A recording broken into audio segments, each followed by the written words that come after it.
Happy holidays, everyone! To mark the occasion, here's my review of Battlefield 5 for PC, PlayStation 4, and Xbox One. What you're seeing here is, of course, the PC version. This is a first-person shooter and the sequel to Battlefield 1, which is incredibly confusing, but anyway, it was developed by EA DICE and published by Electronic Arts in November of this year to an overwhelmingly negative reception. Oh sure, there are those handful of YouTubers who basically play nothing but Battlefield who seem to think it's great, and there are of course the mainstream publications rating it pretty highly, but the overwhelming response from the community has been very negative, and it's been for a wide variety of reasons, some of which I'll cover later on in the review, and some of which are just things leading up to the release of the game. Like the positively atrocious reveal trailer, which not only was as a trailer absolutely terrible at telling you what the game's actually going to be like, but also showcased female soldiers in World War II, who were not only female soldiers, because there were actually female soldiers in World War II, but amputees wielding cricket bats with woad painted on their faces in the same units as other British soldiers, which led to a lot of people being very justified in complaining about the wild historical inaccuracy of the game, and then EA promptly telling them to, if you don't like it, then don't buy it, which it seems they did in quite large numbers, because the sales figures for Battlefield 5 have been quite dismal compared to previous entries in the series. But even beyond issues like that, there's issues like the game launching in an incomplete state, and even as I'm recording this video on December 24th, a month after the game's launch, it is still missing major content. I mean, sure, they patched in the last fourth of the campaign, but there's still not the Battle Royale mode they've been touting for it, and that's not due until I believe March. But the thing is, I have to review it at some point, and I decided that since I have absolutely no interest whatsoever in the Battle Royale mode, I would review it after they patched in the fourth campaign and put it single-player complete at least, which they've done. So, let's go ahead and start delving right into this thing and finding out what exactly we're dealing with here, and find out whether the hatred against it is just hyperbole or if it's justified. And as usual, we'll go ahead and start with the presentation. You've got some rather strong visuals courtesy of the Frostbite engine, although the latest iteration features tech that I am not able to mess around with, which is the RTX technology that Nvidia's put out, because that would require me to have an RTX 20 series card, and I'm still running a GTX 1080, and I don't anticipate upgrading to a 20 series card at this time. But to give you an idea of what I'm talking about, there are several comparisons you can find online, particularly with Digital Foundry, for example, that showcase the RTX technology and both what it does to performance as well as what it does for visuals, and the basic idea is that it really helps out with reflections, but anything beyond that you're not really going to notice the difference as much. General consensus right now seems to be that while the RTX technology is exciting for the future, in its current state, it's just not all there, and the performance impact is not worth it, because when you turn RTX on, then it tanks your performance by quite a large margin, especially if you try to put it up anything beyond the low setting. Now, I'm going to leave it at that as far as the RTX stuff goes, because I have no direct experience with it. I can't confirm or deny performance issues or anything like that. So I'm going to go ahead and talk about the rest of the visuals, which are quite solid across the board. The modeling, shader quality, post-processing, and texture effects are all excellent, and while most of the animations are pretty solid, they do have a few here and there that are a bit iffy. In particular, things like the reload animation for the M1 carbine, which just looks plain awkward. And it really doesn't help that there are a lot of visual glitches across the board, in particular in the first-person animations with disappearing magazines or projectiles, and I don't know what causes it, but ultimately the way you fix it is to go back to the main menu. So at least issues like that are just mildly annoying, but they're still things that probably should have been sorted out before the game launched. Speaking of things that should have been fixed before launch in terms of visuals, why is the interface still this bad? You've got white text on bright backgrounds without any backdrop between the text and the background, making it very difficult to read at times, particularly when you're actually in the middle of the single-player campaign and you're reading white text without any background that is being displayed over snow. Now, that wouldn't be as much of an issue if the characters were, oh, I don't know, not speaking Norwegian and German. I guess if you speak fluent Norwegian and German, that's not a problem, but for everyone else, then you're gonna need the subtitles, and since it's white text on a white background, well, good luck with that. And the only reasons it's not as much of an issue in the other 3 campaigns are that in the first campaign, the main characters all speak English, although it's heavily accented, so you may still have trouble with it. And in the 3rd and 4th campaigns, the action takes place in mostly forested areas, and in the 4th campaign, mostly urban environments, so you're dealing with a lot of gray and black backgrounds, so it's easier to read the text in those. But even then, they still don't put a background on the text to make it easier to read. It's just obnoxious. Not to mention the general UI design leaving a lot of empty space for no discernible reason, as well as just being completely unintuitive. I mean, to quit the game from the main menu, you have to go to a sub-menu by clicking the 3 bars right next to the game's logo, and that'll bring up the menu for options and quit. Meanwhile, there is so much space on the main menu where they could have put those options and chose not to that it just leaves you wondering why they even did it that way.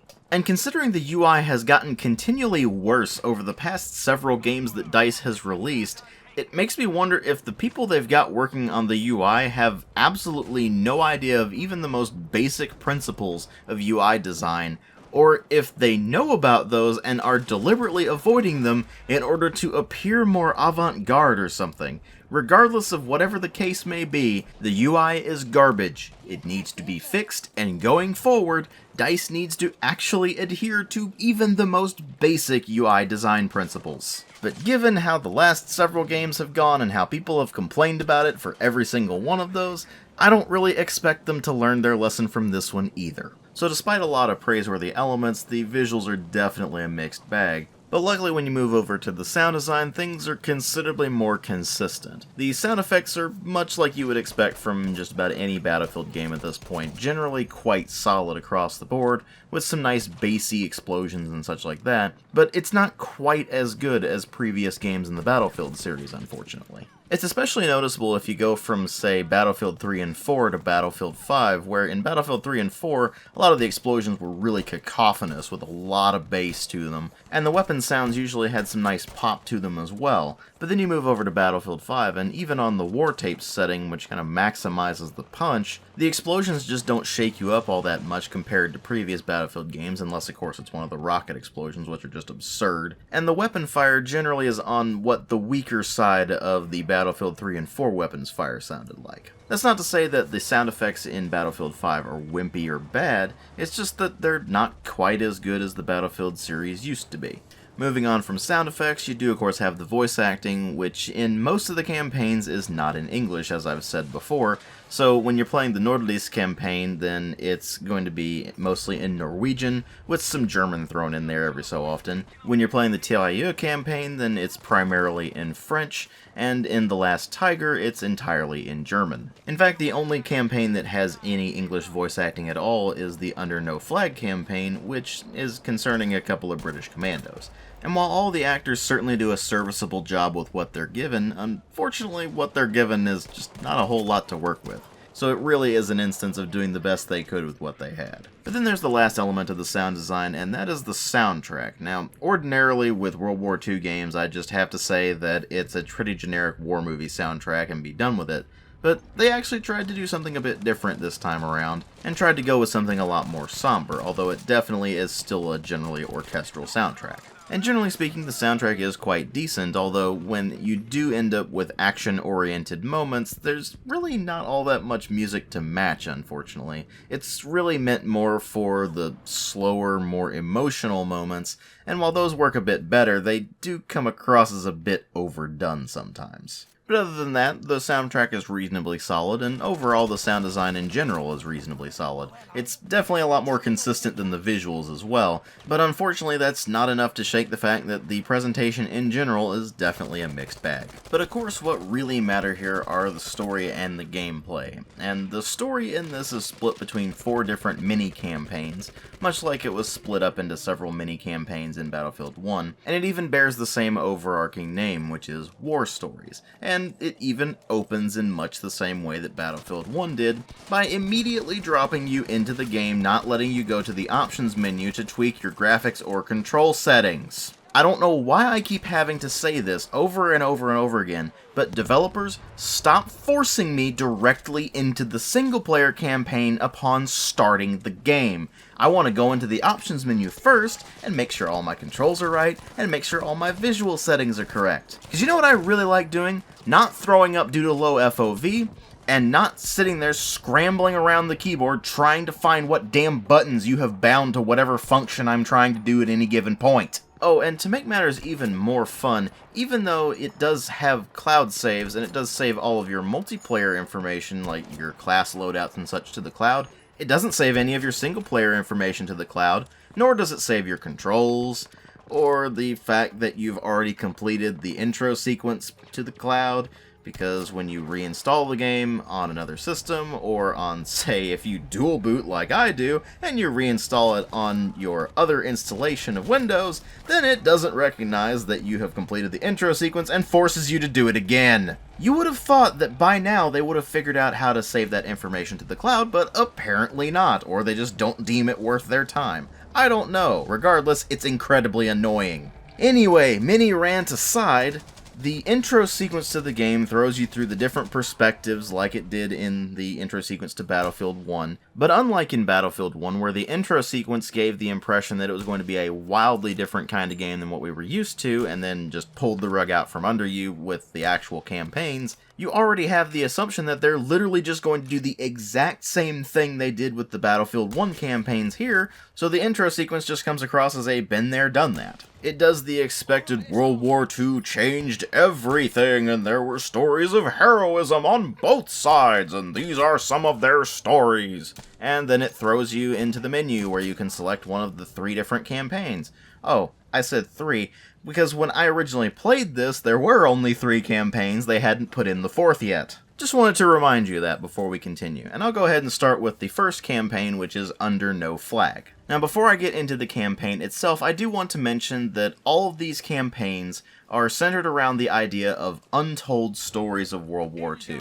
So lesser-known stories that we may not have heard of, things like, in the case of Under No Flag, the Special Boat Service, which was kind of a precursor to modern special forces. Seems like it could be interesting, right? Well, right off the bat, they start to get things wrong, because it has the intro titling sequence, which says that the Special Boat Service was apparently made up of murderers and cutthroats and criminals, which was simply not the case. In fact, the Special Boat Service was made up primarily of volunteers from the Royal Marines. Now, don't get me wrong, there was some conscription of criminals into military service during World War II, but it's really disingenuous to paint something like the Special Boat Service as being completely composed of criminals, because it wasn't, even in the slightest.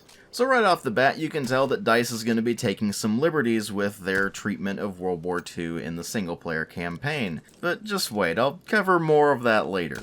Anyway, the idea behind the Under No Flag campaign is that it's based a bit loosely on Operation Albumen, which was the British commandos going into Crete to sabotage German assets there, which were primarily things like aircraft. And for the first roughly third to half of the campaign, that's actually what you're doing. You're sneaking into these German facilities with your superior officer, and you're taking out the supplies and vehicles there to prevent the Luftwaffe from being able to carry out their campaigns. Where things start to get pretty ridiculous, however, is in the final third of the campaign, where you're trying to escape and you end up falling back to a position and holding that position against the advancing horde of German troops and tanks, with just you and one other guy who is basically just shouting encouragement at you and occasionally spotting targets for you. So at that point, it basically turns into a Michael Bay movie, and you end up turning into a big damn action movie hero. But up until that point, it does play like a relatively standard World War II commando mission, where you have the option of stealth, and you can sneak into the base if you want to, or if you don't want to sneak around, then you can run in guns blazing. There's not too much of a penalty for it, because the enemy AI is incredibly stupid, even on the hardest difficulty setting. So the enemy AI poses basically no threat to you whatsoever, really, in any of the campaigns, except for the fact that if you put it on the hardest difficulty setting, then they're pinpoint accurate from a mile mile away, and they also do ridiculous amounts of damage to you, but that's pretty much it. So the first campaign is definitely rough on the historical accuracy side of things, but as far as what you're actually doing in that campaign, it's more or less what you've seen from other World War II shooters. But then there are the other 3 campaigns. Now, I'm going to hold off on talking about Nordlys for a moment because I want to go ahead and talk about Tirailleurs, because as far as historical accuracy goes, it gets the broad strokes correct while getting the particulars wrong in most cases. Now, what do I mean by that? Well, in this particular campaign, you play as a Senegalese Tirailleur, one of the French skirmishers from West Africa, and you're taking part in the operations to liberate France from the Germans. And a lot of people don't realize it, but the Tirailleurs, which were just all of the West African skirmishers, not just the Senegalese, by the way, were in fact a major part of the effort to kick the Germans out of France during World War II. Now, of course, a lot of people outside of France and outside of the areas of Africa where they had their colonies, because let's face it, what is the popular perception of France during World War II? It's basically that they surrendered immediately and didn't put up a fight at all, which couldn't be further from the truth. So at least as far as, in particular, Americans are concerned, this sort of thing is actually a forgotten history of World War II, and it's interesting to see it thrown into a mainstream game like this. The problem is that it's not forgotten in France or in West Africa, and those soldiers did serve with distinction, and they did get their medals, and they did participate in the parades, unlike what the campaign would have you believe, because the writers at DICE are clearly way more concerned about a social justice agenda than they are about any sort of actual historical accuracy. And luckily, in the case of the Tirailleurs campaign, it's not enough to completely destroy the entire experience of the campaign, but it does come across as extremely contrived, especially if you know the perspectives of most Europeans from the era, which were wildly different from what Americans thought back then, let me put it that way. So it's constantly pushing this narrative of the French high command looking down on the Tirailleurs and not treating them the same as the native French troops, but that really wasn't the case at all. And let's be real here, any sane soldier fighting in a war that bloody would not look down upon logistics duty. They would look at it and be like, yeah, it's part of the war, maybe it's boring, but at least I'm not getting shot at. But even a bit later on in that campaign, they also pushed the idea that the Germans would just summarily execute any tirailleur they saw just because that offended them, but that, again, was not the case. There were certainly several instances where they were ordered to not take prisoners, but that was more of a general thing and not specifically targeted to one particular group of soldiers like they imply with this campaign. And DICE, don't give us that crap about, oh, they were under-equipped so they had to scavenge whatever they could find, because that certainly wasn't the case either. But as far as what you're actually doing throughout most of that campaign, sure, it's got the social justice thing going alongside it,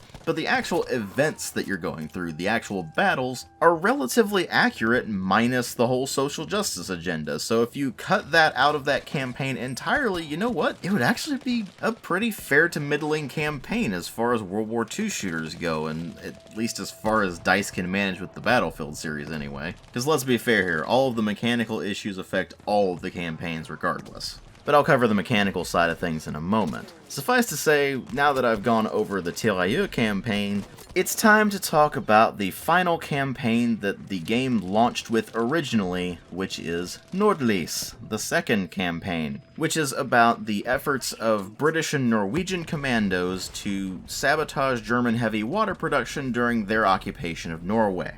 So to understand why I'm so pissed off about Nordlys, you have to understand the actual history behind this. So there were two operations that the British and Norwegian commandos attempted, called Grouse and Freshman, both of which failed. They both got a lot of British and Norwegian commandos killed, although the Grouse team was still operational. So a new operation was organized called Gunnerside, where an additional 6 Norwegian commandos were sent in to meet up with the Grouse team and sabotage the facility. Not only did that operation succeed, They were never caught, and the only person they ran into in the entire facility was a Norwegian caretaker who cooperated with them and helped them sabotage the facility. It has been said to be the most successful act of sabotage during World War II, and how does DICE decide to portray this incredibly interesting event? How did they decide to honor the memories of all of those commandos who did survive and the ones who died as well during this operation? They completely fictionalize it and say that it was actually one woman and her 18-year-old daughter who actually did this. So in this ridiculously fictionalized account of real events where very real people died serving their countries, you take on the completely fictional role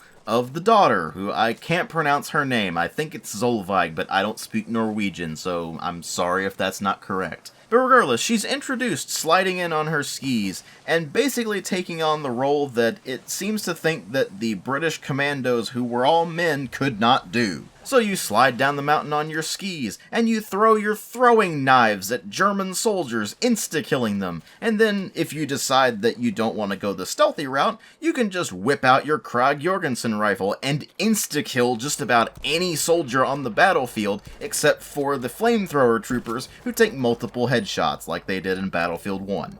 And just so you understand the full breadth of how ridiculous this campaign is, not only does she come sliding in to save the day on her skis, which, I mean, sure, skis were definitely used during World War II. I mean, they make perfect sense in a winter environment like that. But she infiltrates the facility by herself, rescues her mother, who has been captured, and then somehow they end up being semi-captured on a bridge, at which point her mother throws her over the bridge with the plans that were there that they took from the facility, and she has to elude the German patrols and get to the rendezvous point so she can turn the plans over to the Allies, but in doing that, she ends up getting caught in the cold and gets hypothermia, and then while practically at death's door due to hypothermia, she finds a cabin in the middle of the wilderness and goes in there only to find a German soldier with an MP40 sitting on the table, and he looks very surprised, and then you wrestle him to death. Now don't get me wrong, I'm not saying that a woman cannot be a complete badass. I'm not saying that a woman cannot beat a man in hand-to-hand combat. Both of those things are very possible. I'm saying it is completely absurd for any person suffering from hypothermia, especially when you're basically at death's door from it, to be able to get in a hand-to-hand brawl with a perfectly healthy, trained soldier and win. Because I don't care how manly a man you are or how badass a woman you are, if you're suffering from severe hypothermia like Solveig is in that instance, you are going to possess about as much hand-to-hand combat potential as a chipmunk. Maybe a very ill-tempered chipmunk, but a chipmunk nonetheless. But here's the thing, Solveig is not a realistic character in the slightest. She is an action movie hero, and action movie heroes are indestructible. The only way they ever die is complete plot contrivance, and that is exactly the case in the Nordlyse campaign. Because after your brawl with that German soldier, when you manage to finish him off,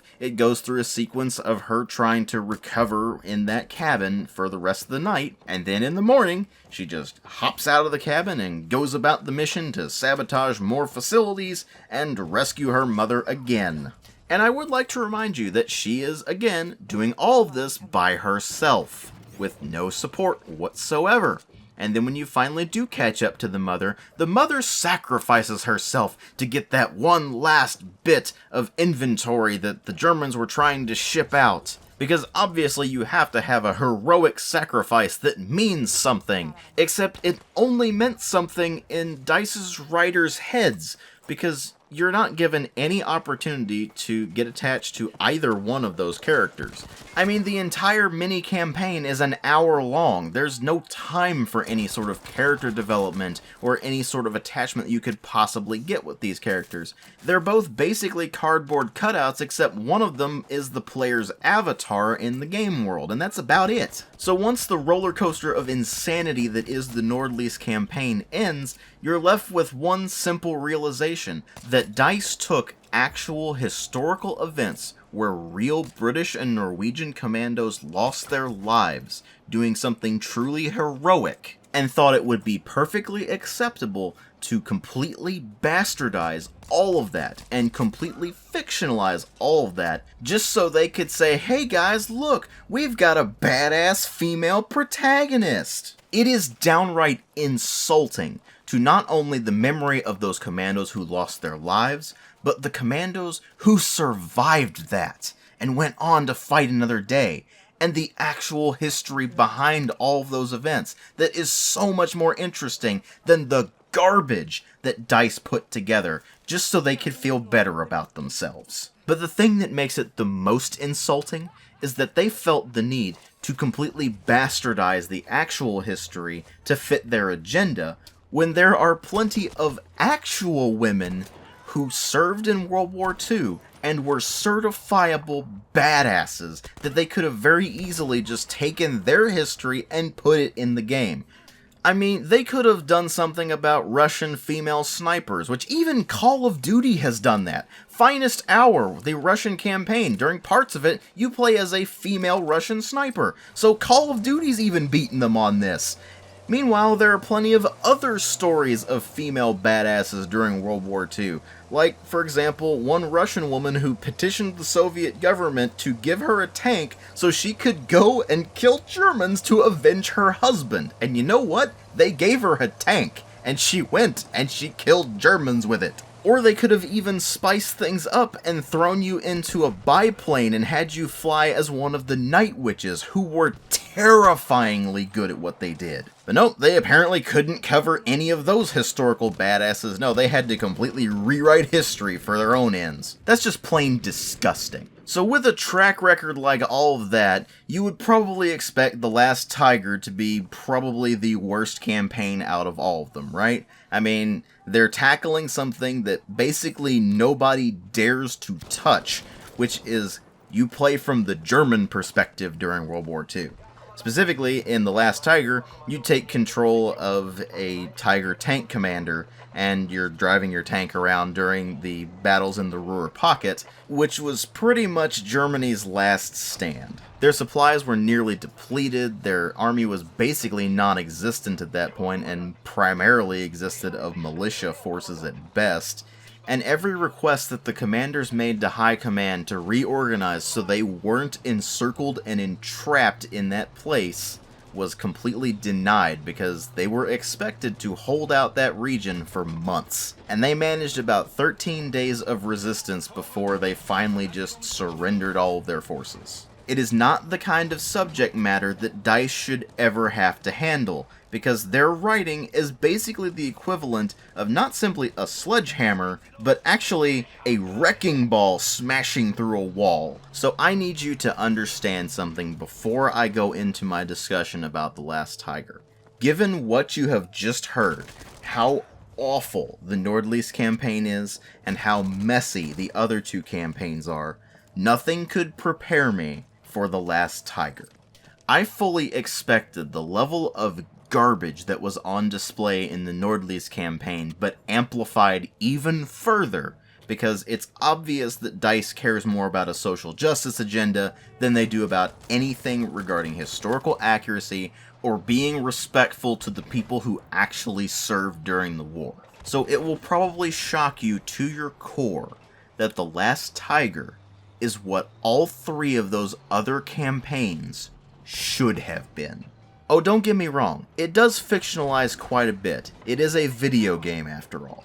But aside from what it does to fit in with the conventions of the gameplay it's going for, The Last Tiger is overwhelmingly sympathetic for the experience of the common German soldier during the end of the war, when everything was spiraling out of control and they were basically just living moment to moment, while at the same time being an abject condemnation of everyone who fully believed in the party line. And during all of this, it somehow manages to tell the story of a small tank crew at the very end of the war while everything is falling apart, trying to still do their duty as best they can.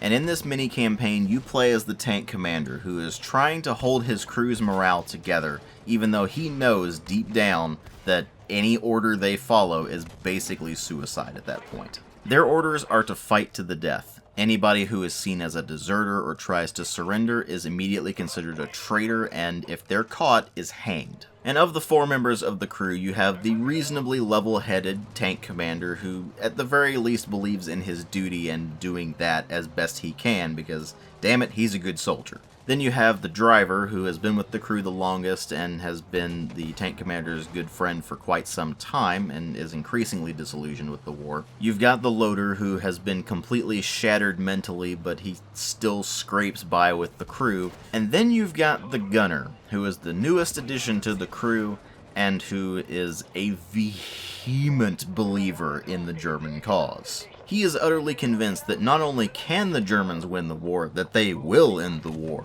Meanwhile, the rest of them are basically fighting to a noble surrender at that point. They all know the war is lost, but they're gonna do their duty regardless. And that's the entire conflict of that campaign. And it's a compelling conflict that is unfortunately ruined by the gameplay, where when you're in the tank, you're effectively indestructible, and when you're outside of the tank, you're basically Rambo. It has the same mechanical problems that all of the other campaigns do, and it's a real shame because the actual subject matter, the actual way they treat it, is surprisingly well done. I honestly never thought that DICE would have it in them to not only make a compelling campaign in a Battlefield game, but that it would be the one where you play as a German soldier of all things. In fact, it is so jarring of a transition between the first 3 campaigns and The Last Tiger that I can't help but wonder if The Last Tiger was made by a completely different developer. And again, it is such a shame that the gameplay mechanics are ultimately what destroy that campaign, because it just becomes boring to play, even though what you're actually seeing unfold is surprisingly compelling. I've already explained that across all 4 of the campaigns, the enemy AI is dumber than a sack of hammers, and it basically poses no threat to you other than doing damage and being pinpoint accurate. But it's not just that. The actual objectives are basically either move to this location and just stay in that point for a while, or move to a location, interact with an object, and then move back because you've probably set a charge to destroy that object. And then if you're playing the Last Tiger campaign, then most of it takes place in the tank, and that basically just involves effortlessly slaughtering dozens and dozens of American soldiers and tanks. And that just becomes incredibly tedious after a while, especially since you can repair the tank by holding down the repair button like you can in multiplayer, which is a feature they introduced in Battlefield 1 that made the vehicle stupidly overpowered. Well, guess what? You put it in the single player, it makes the vehicle stupidly overpowered as well, so it's just a complete cakewalk. In fact, The Last Tiger is the easiest out of all 4 of the campaigns. Not that that really matters all that much. They did try to spice things up a bit with the single player by giving you multiple objectives that you can tackle in any order on 2 of the campaigns, which are Under No Flag and Nordlies, where you'll usually get 3 objectives and they're spread out across the map, and you can go between any of them at any point and complete those objectives in whatever order you wish, which is certainly a bit nice, except that it doesn't really matter all that much, because even with that, there's not really all that much variety to any of the objectives, and more importantly, it's, once again, still ridiculously easy, and even with the freedom that that gives you to tackle those objectives in whichever order you wish, each of the campaigns is still about an hour long. So yeah, the entirety of the single-player content is roughly 4 hours, and when the game launched, it was missing a fourth of that. So when the game originally launched, the single player was 3 hours. To which all I can say is, it's a good thing that the Battlefield series focuses primarily on multiplayer and not single player, because if it were a primarily single player focused series, then this particular entry would not simply be laughable in terms of length, it would be downright insulting as well, on top of already being incredibly insulting as a World War II game. So, at long last, we finally get to really the meat of the game, which is the multiplayer, and you've probably been screaming at me for the past 20 minutes or so, being like, what the hell, DW, why are you focusing so much on the single player? Well, worry no longer, because now we're in the multiplayer component, which is more or less the same general formula as the past several Battlefield games, where you have 4 different character classes you can play as: the Assault, the Medic, the Support, and the Scout, each of which has its own selection of weapons and gadgets that will give it different capabilities. So, for example, Medics get healing pouches that they can throw to people. Support gets ammo pouches they can throw to people. The Assault class gets all of the anti-tank weapons, or at least most of them. And of course, the Scout gets spawn beacons, as well as all the sniper rifles and things like that. And when you do get into a match, you are put on a team from which you cannot change, and you are usually placed in a squad, although sometimes not. And if you're not in a squad, then you can just go to the menu and either create a new squad or join an existing squad, at which point you will have 3 other players that will be in your squad, and you can coordinate accordingly, because you can spawn on your squad members, and of course you can also use the new buddy revive system in order to revive your squad mates. This is a feature that I will talk about more in a moment when I get to the class balancing, because it is important for that. The other major feature of squads this time around is that you gradually get squad score, which you earn both by getting points in general and by also completing squad orders. And when you get enough points, then your squad leader can call in a reinforcement of some kind, whether that just be a supply drop, or calling in a particular type of half-track, or calling in a particularly heavy type of tank, or even calling in a rocket strike on a location. The rocket strikes in particular are pretty annoying to deal with, because if you're enough in the vicinity of the blast to be affected by it, but not enough to actually take damage from it, then it will actually knock you over prone, and you'll have to get back up. And that happens regardless of whether it's friendly or enemy, so it could really screw you over at the wrong time. Not to mention, it will basically use up the entirety of your squad points by the time you've earned enough to actually use it, so it actually could be less useful than simply calling in, say, a Sturmtiker. But of course, it being the big flashy maneuver that generally gets you a lot of kills, well, the squad leader's probably going to go for that instead.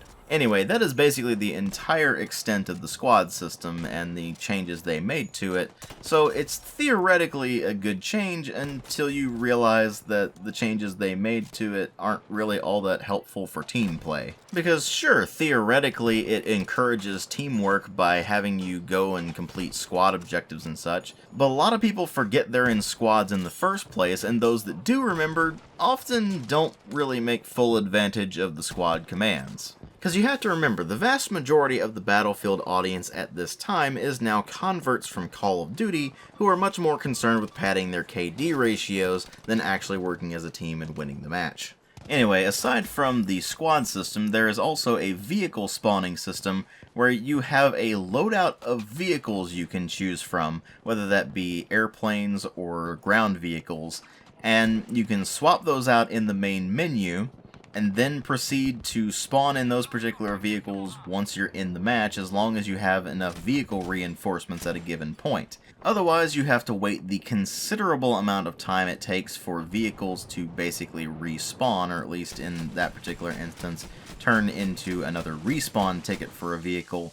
And that can be incredibly annoying to deal with, because more often than not, a lot of people will go forward and get their vehicles destroyed, and then your team is stuck without any sort of vehicle support for the next several minutes, which can be incredibly frustrating if you're going up against a team that isn't getting their vehicles all destroyed like that. It's even more frustrated if the enemy has vehicles that are more upgraded than the vehicles your team has, but that's something I'll get to more in a moment. Regardless, it is rather frustrating to be playing a game that is supposed to be about combined arms warfare and drastically limits the amount of vehicles you can have on the field. And there are certain maps where you can either have no vehicles at all, or the vehicles you can have are effectively useless to the actual battle and end up just dealing with each other. For example, the map Fjell, where the only vehicles on the map are airplanes, and they're effectively useless because either they only fight each other, or they just get taken down almost instantly by the flak cannons that are around the map.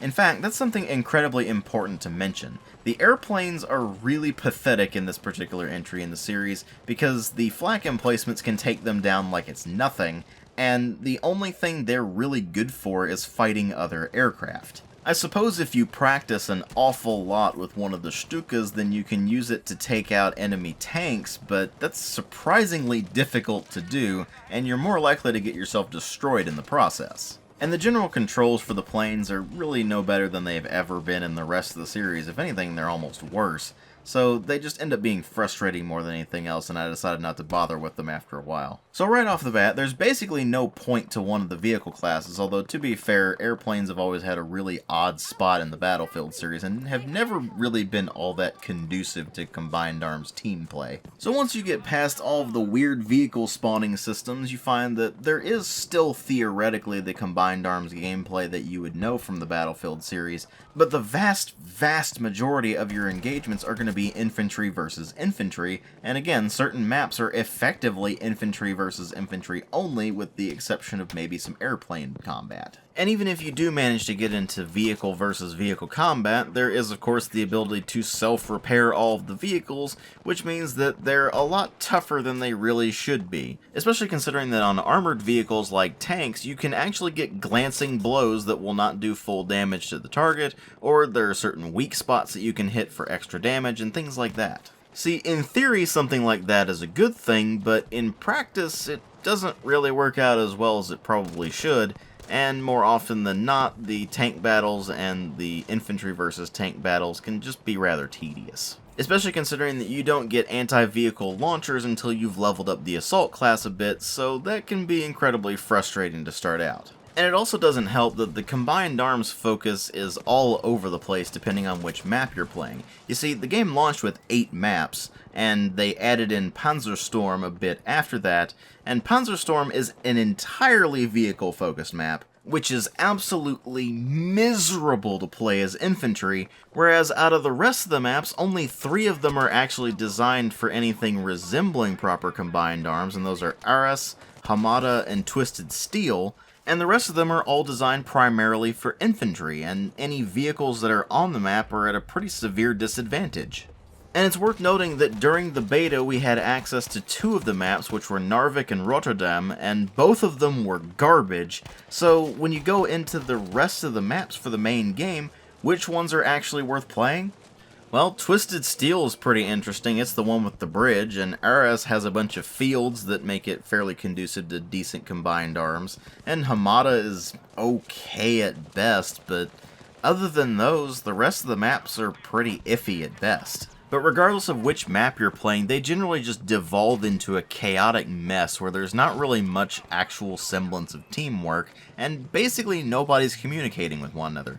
I mean, I had my voice chat on the entire time I was playing this, and out of the 20-some hours I played of this, I heard maybe 2 people talking. And of course the text chat is basically used to vent your frustrations, which is especially funny because they still have the chat censor in there, although it's definitely not anywhere near as ridiculously oversensitive as it used to be. And your only other options for communication are the quick chat menu, which you hold the button down and then you can either, as the squad leader, select a point for your squad to attack, or if you are a squad member, then you can basically just say requesting order, or regardless of whether you're squad leader or squad mate, you can just sit there and say, hey, I need a medic, or I need ammo, or something like that. But that's the limit of the quick chat, and basically nobody uses voice chat, so there's effectively no communication, which means no teamwork, which in turn means no proper combined arms gameplay, and thus it doesn't actually play like a proper Battlefield game.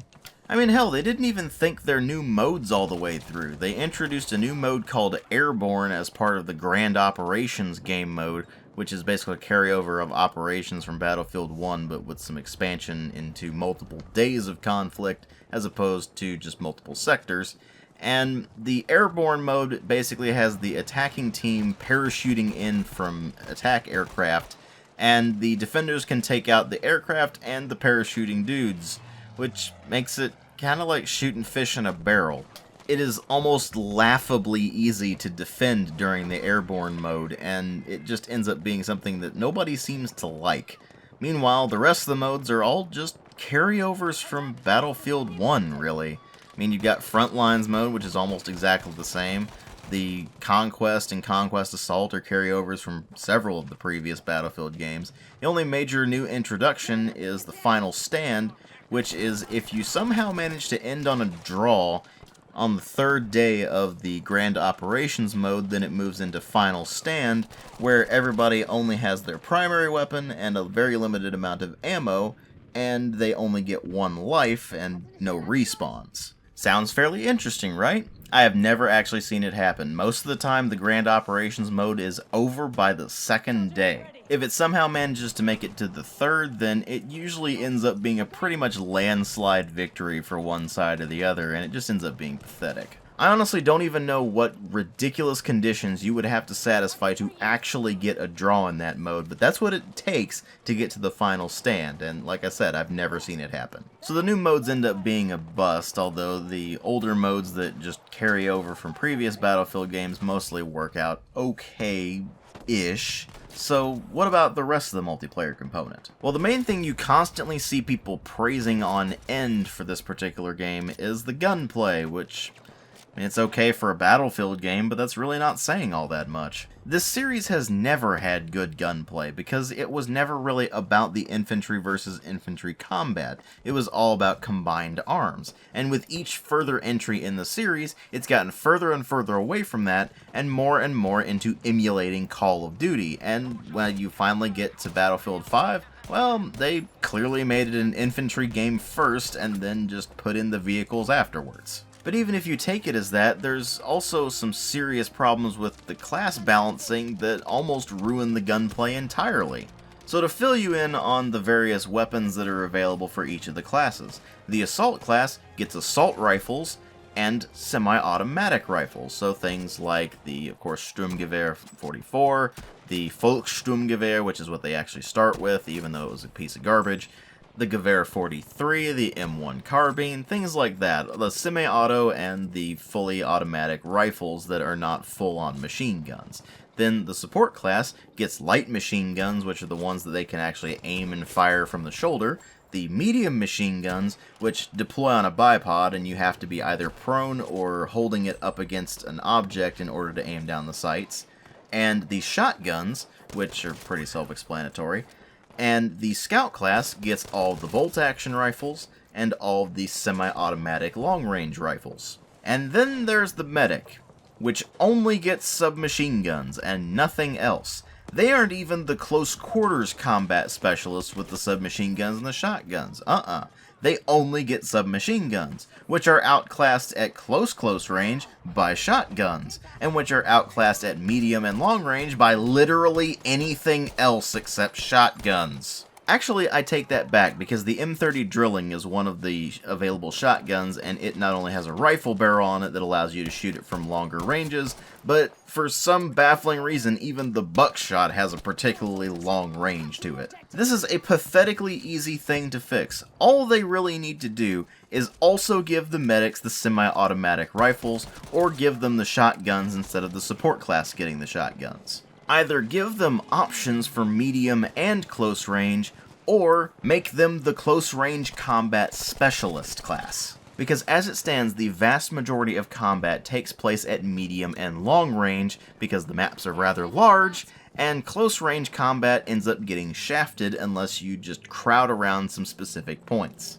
This means that medics are practically worthless in that particular combat scenario, so you're going to have to rely more on healing your squad mates and your other teammates, and of course reviving people. And the medic is the only class that can revive everybody, because the rest of the classes can do buddy revives for their squads, but they can't revive everybody. Here's the major problem with that. The buddy revives are certainly a bit slower than what the medic can do with their syringe, but they also heal that person back up to full health. And so it's a matter of maybe a couple extra seconds on the revive time. And on top of that, if you go into a revive sequence, then you're actually going up to your squad mate or your teammate, and you're waiting until the prompt comes up, and then you're pressing the use key in order to actually revive that person. Well, that puts you in an unstoppable animation, which is really easy to get shot to pieces out of. You may think, well, DW, that's obviously what their smoke grenades are for. Well, that's useful to a point, but a lot of people will just straight up skip the revives because they know that they're practically worthless. In fact, because of the buddy revive system and because the medic's weapons are so weak in most situations, barely anybody will actually play a medic unless there's something regarding the Tides of War mechanic, which is basically just a series of challenges that will get you to unlock stuff over time, or there are a series of assignments that tell you you need to heal so many points, or you need to do so many revives, or something like that. And honestly, can you blame them? I mean, they've effectively been phased out of Battlefield, because not only is the revive system completely overhauled, they also completely overhauled the way health regeneration works. You either have to receive a health pouch from a medic by them throwing it at you directly, which will start the regeneration process, or you have a health pouch on your person and you can just press a button and immediately start replenishing your health, or you can go to one of the various health stations scattered around the maps and just grab a health pouch there that will instantly heal you back up, and at least in terms of the regeneration phase, and it will put a brand new healing pouch in your inventory so you can use that later if you need to.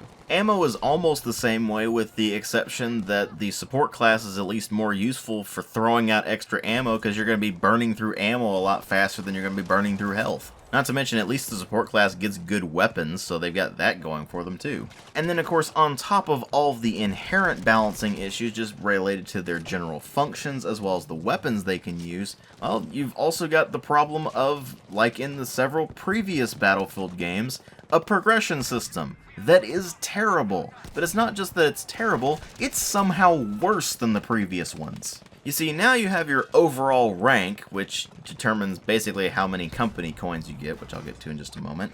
And then you have your individual class ranks, which determines what you've got unlocked at any given point. It'll unlock the weapons, the gadgets, and of course secondaries and such. And if you unlock a secondary weapon, it'll unlock across all of the classes, not just the one, so that is nice. But then you also have to level up each individual vehicle by itself, and you also have to level up each individual weapon by itself, at least the primaries, and if you're doing that, then you'll gain access to specializations, which are the new way that you actually customize the thing. I mean, sure, you can just go into the customize menu, and if you have a skin unlocked for it, you can just apply it to whatever it is, but otherwise, if you're leveling up a weapon or leveling up a vehicle, then you will gain access to specializations, which will change the way that the weapon works, and you have two different paths on that. You can either select one path or a mixture of the paths, but only to a point. So, for example, you might be like, oh, well, this is a Gewehr 43. I might really want to ditch the clip loading system and just use detachable magazines. Great. Well, I also have to use this other attachment first, and that prevents me from getting this other specialization that might actually be really cool. And if you want to try something different, then, well, you're just SOL, because all of the specialization unlocks are permanent, unlike in previous Battlefield games that had this sort of system where you could literally just change the attachments on the gun and it would change how it worked. And to make matters worse, when you get a specialization, not only does it have to be a certain rank on the weapon to be able to unlock it in the first place, but it also costs company coins, and usually a rather large amount of those, and you only get those every time your main rank goes up, or if you complete assignments, and you barely get any for completing assignments, which gets incredibly frustrating. Oh, and bonus points? Most of the cosmetic unlocks also cost company coins, and they cost an absolutely exorbitant amount of them. It's pretty painfully obvious that they designed the company coin system around microtransactions in order to be able to squeeze as much money out of their player base as possible. Because let me tell you, the grind is real. And you know, I never thought I would say this, considering how awful the progression system was in Battlefield 3 and 4, but the progression system in Battlefield 3 and 4 was better than this. At least with those games, you just unlocked attachments by using the guns, and they were automatically unlocked, and you could just stick them right on the thing, and it would change how it worked immediately. And here, you have to go through and level up the weapon by playing the game, and then you have to go to the main menu, and then you can go into your company options, go into your class selection, select the weapon, then go into the specializations, and then select the specializations you want. It's just tedious. And just remember, you not only have to do this for primary weapons, but you also have to do it for each individual vehicle. And the vehicles have way more specializations. And very few of the specializations for both the vehicles and the weapons are insignificant. They are noticeable changes in the way the things perform. So you're at a distinct disadvantage if you haven't completed the grind. And that just means that the game is even more unbalanced than it already was. And add to all that a bunch of weird issues with the netcode and the server architecture, where it's a worse idea to go into the server browser and select a server to join, because the game automatically gets rid of servers that aren't needed anymore. So you could be in the middle of a match and it will just kick you out because it needed to shut down the server, apparently. Or if you go into the matchmaking, it can take several minutes to actually find a game, because it's trying to find other players around your match rating or whatever, and that can take considerable amounts of time. And then there's the whole time to death issue, where the time to death seems ridiculously fast because you may or may not have actually been at full health when you started taking damage. It's hard to say because the game doesn't really tell you. There's simply not enough feedback to the player, and that speaks to more issues with the interface. And then the icing on top of all of this is that this basically feels like a Battlefield 1 reskin, in no small part due to the fact that roughly half of the weapons in Battlefield 5 are either straight copy-pastes from Battlefield 1, or they're slight tweaks. And no, I don't count the Gewehr 1-5 as a different weapon from the Sturmgewehr 1-5. They are literally the same gun, but one is semi-auto only, whereas the Sturmgewehr is semi or full auto selectable. There is literally no reason for the Gewehr 1-5 to be in the game at all. And then they've been drip-feeding us new weapons as the game has been updated and the new Tides of War stuff has come out, and nearly all of the new weapons are all carryovers from Battlefield 1 as well. And yet at the same time, a lot of the iconic stuff from World War II simply isn't there. I mean, sure, they got the Sturmgewehr 44 and the Gewehr 43, and they've got an SMLE in there. Where's the M1 Garand? Or the M1 Thompson? Or any of the Russian weapons? Who knows? They may put them in later, they may not. We just don't know at this point. What we do know is that they released a blatantly unfinished game, and they've been kind of drip-feeding content ever since that really should have been in the game to begin with. And with the game currently lacking any heavy-hitting content like, say, D-Day landings, or the Battle of the Bulge, or Stalingrad, or anything like that, these big set-piece battles that people really know and were really looking forward to in a World War II game with modern tech, well, what you end up with here is not that much more than a Battlefield 1 reskin, and not even a good one at that. And when you combine all of that with the downright insulting single-player campaigns, except for in the case of The Last Tiger, and the complete disaster that is the multiplayer gameplay balancing, and the just piss-poor map design for the most part, the complete lack of emphasis on Combined Arms gameplay outside of a handful of maps at best, you end up with something that definitely doesn't feel like a proper Battlefield game anymore. And it's obvious that they just don't really know what they want to do with the series. And not only do they not know what they want to do with the series, they're effectively showing open contempt for their player base at this point. Because the people who were really interested in another World War II Battlefield game were voicing some pretty legitimate criticisms, and EA and DICE basically kicked them to the curb and said they don't want them around anymore. So it seems like that crowd took the hint and left and moved on to greener pastures, because, let's face it, Battlefield really died quite a while ago, and it's just been a shambling corpse ever since.